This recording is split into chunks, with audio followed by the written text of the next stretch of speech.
after penicillin, now cephalosporins. In cephalosporins, guys, again cell wall inhibitor. Second, again bactericidal drug. Again, cephalosporins are safe during pregnancy, safe during lactation, safe in children. So quite safe drug. The source of cephalosporin, again fungus, Cephalosporium.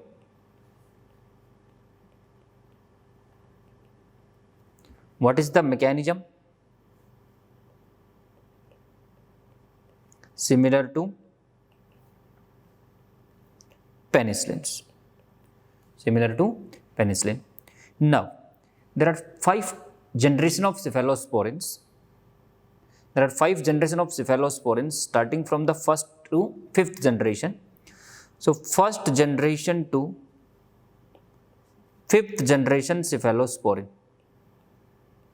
First generation to 5th generation cephalosporin.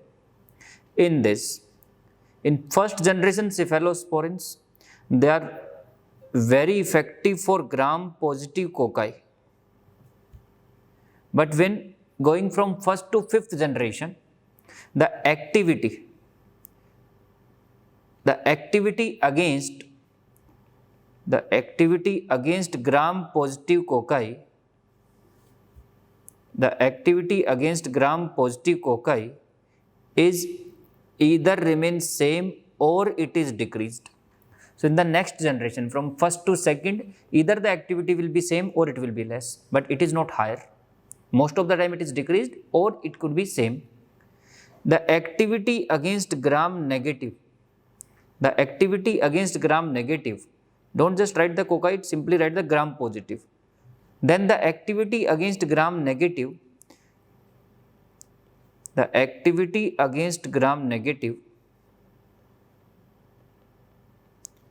is definitely increasing. It means in the next generation it is more effective for gram negative. So this is the reason, guys, that first generation cephalosporins, they are effective mainly for gram positive infection. First generation, they are used for gram positive infection. So instead of penicillin, you can use the cephalosporins for streptococcus, staphylococcus. In staph, the problem is same resistance, but in streptococcus, you can use these drugs. So what are the first generation cephalosporins? In first generation, we have the cefadroxil, cefalexin,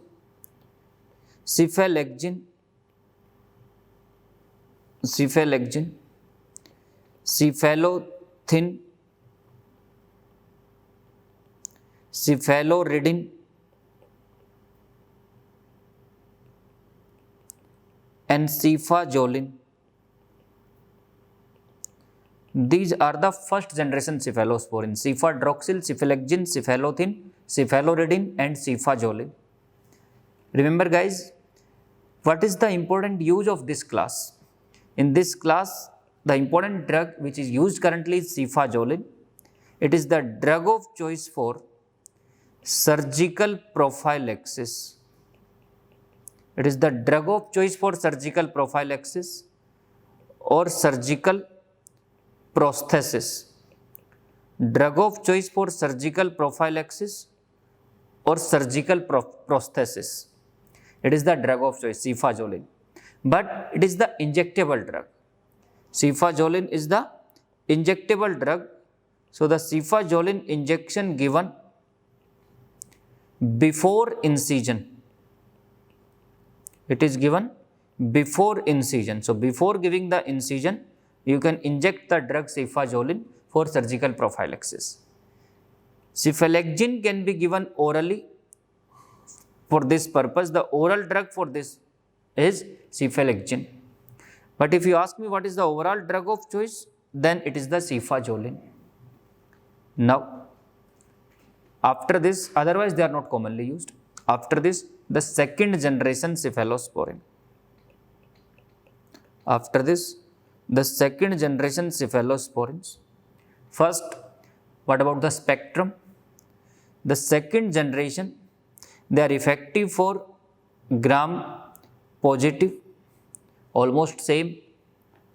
They are effective for gram negative, so the activity is increased for gram negative. They are also effective against anaerobic infection. They are also effective against anaerobic infection. What are the drugs in second generation? In second generation, we have the very important drug cefuroxime. Cefuroxime. In the end, we will discuss how to remember the generation, but first we are writing the important points about these generations. So, cefuroxime, then cefoxitin, then cefamendol,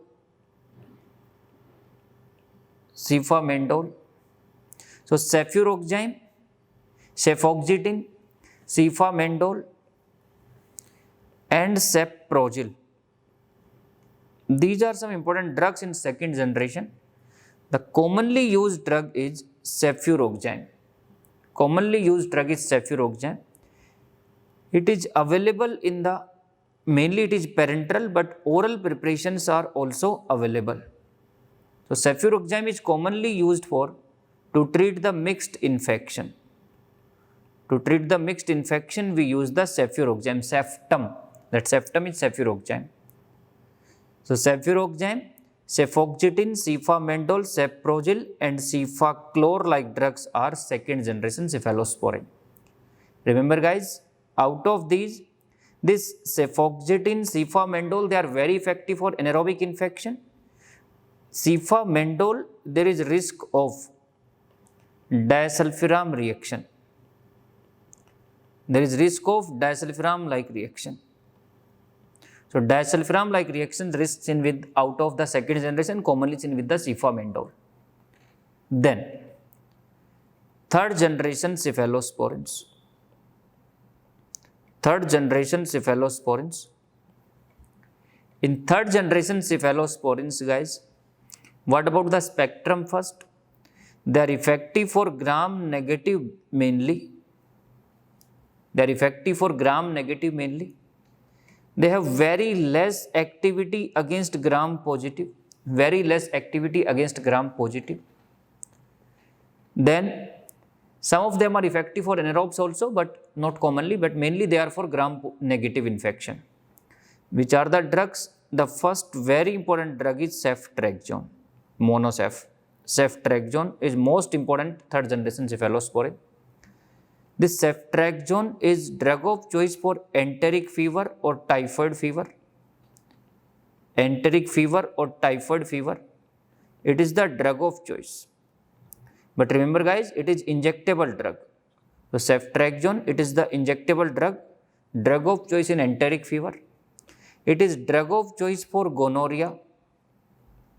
I told you in gonorrhea, penicillins are not effective nowadays because of the resistance issue. In gonorrhea, ceftriaxone is the drug of choice. So, gonococcal urethritis, ceftriaxone is drug of choice, single dose injection, 250 milligram injection is best for gonorrhea, 250 milligram single dose stat. Then in the meningococcal meningitis, again it is the drug of choice. In the meningococcal meningitis treatment, it is the drug of choice. So guys, it is important drug, typhoid, gonorrhea, meningococcal meningitis, ceftriaxone is the drug of choice. Ceftriaxone, it is quite safe in renal failure patients. Not completely safe, but safer because it is secreted in bile. Because it is secreted via bile, so it is safe in renal failure patients. After this ceftriaxone, and remember the two important side effects of ceftriaxone. The two important side effects of ceftriaxone, it can cause the disulfiram reaction. It can cause the disulfiram like reaction, and it can cause the bleeding disorder. So risk of bleeding because of the hypoprothrombemia. Hypoprothrombemia, risk of bleeding. So that is the important drug ceftriaxone. After this ceftriaxone, is it effective for Pseudomonas? No, it is not effective against Pseudomonas. That's why we don't prefer ceftriaxone for this. It is important for enteric fever, typhoid frequently asked, gonorrhea, meningococcal meningitis. Commonly used as empirical therapy in pyrexia patients. Whenever the patient admitted with the fever, we start with the ceftriaxone. Then ceftazidime. Ceftazidime is important. It is effective against Pseudomonas. It is effective against Pseudomonas. So it is the important antibiotic for Pseudomonas. It is the best or most effective antibiotic for Pseudomonas. So for Pseudomonas infection, which is the best antibiotic? Ceftazidime, third generation cephalosporin. Very important. Febrile neutropenia. Febrile neutropenia, we use the ceftazidime. Then after this we have the cefoperazone. Cefoperazone is also effective against Pseudomonas. It is also effective against Pseudomonas, but it is not preferred over the ceftazidime. Preferred is ceftazidime. In cefoperazone, it is safe in renal failure. Out of these, it is safest in renal failure. Disulfiram like reaction, and it is also causing the risk of bleeding because of the hypoprothrombemia. These side effects are more commonly seen with the cefoperazone, less commonly with the ceftriaxone, more commonly with the cefoperazone, and it is safest in renal failure. Again, it is secreted via bile. Cefoperazone. Then we have the cefotaxime.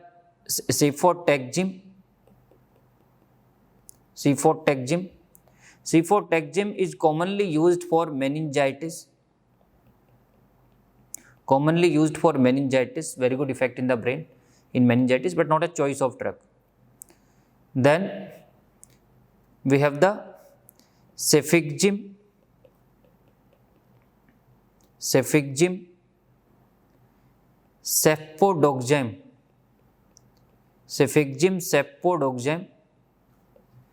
These are commonly used oral third generation cephalosporin, orally acting. Out of this, cefixime is very important. That is the oral drug of choice for typhoid fever.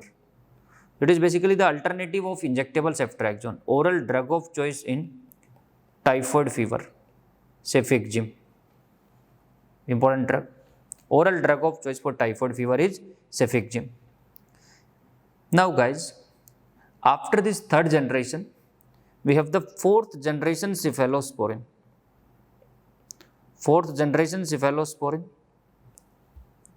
In fourth generation cephalosporins, we have the two drugs cefepime and cefpyrome. So remember pi. Cefepime, cefpyrome. Very important in the spectrum. Broader spectrum antibiotic. It is effective for gram negative. It is effective for gram positive. In gram positive, as compared to third generation, it is almost same, but in gram negative, activity is increased. It is effective against Pseudomonas.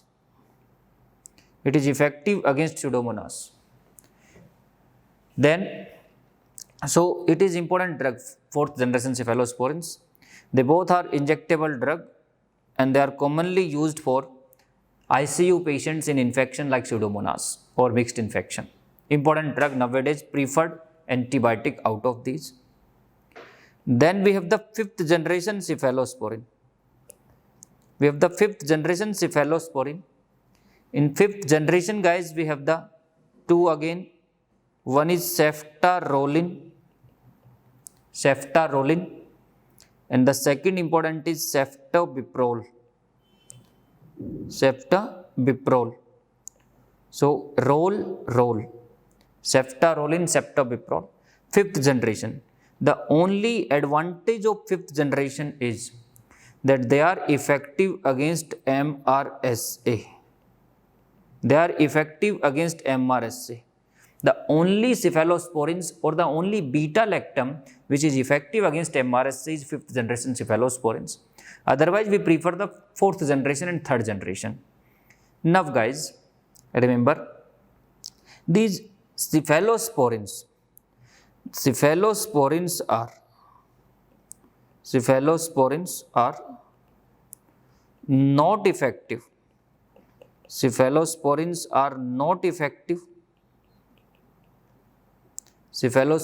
are not effective for listeria. Cephalosporins are not effective for enterococcus. Cephalosporins are not effective for serratia.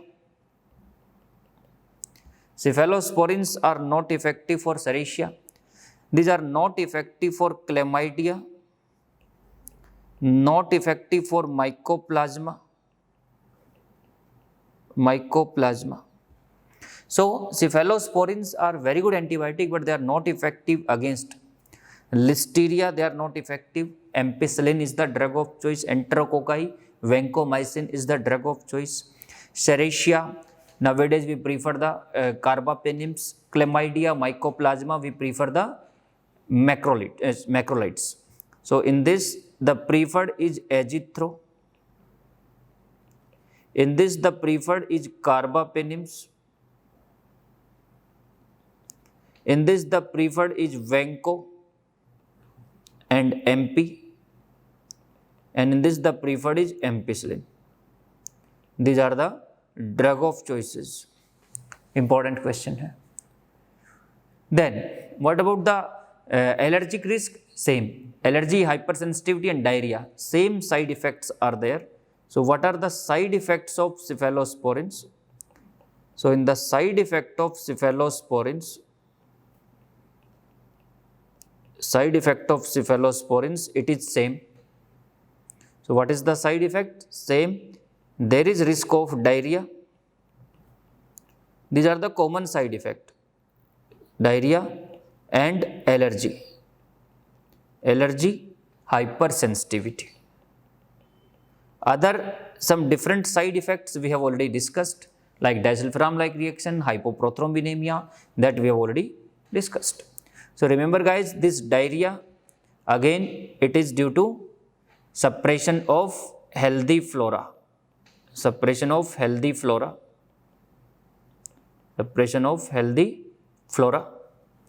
So, it is maximum risk with the third generation because it is commonly used.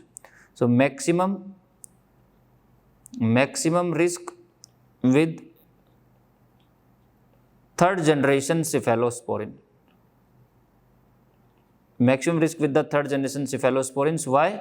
Because most commonly used antibiotic is third generation. That's why the risk of this diarrhea is very common with the third generation cephalosporins. So, that's why we give the probiotics. So, with cephalosporins, again probiotics are given. So, that is the cephalosporin. Now, how to identify the generation?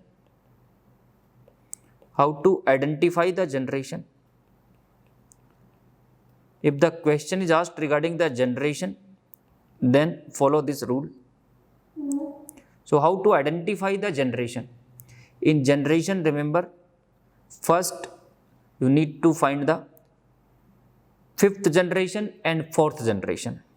So, fourth and fifth generation first. So, how to identify?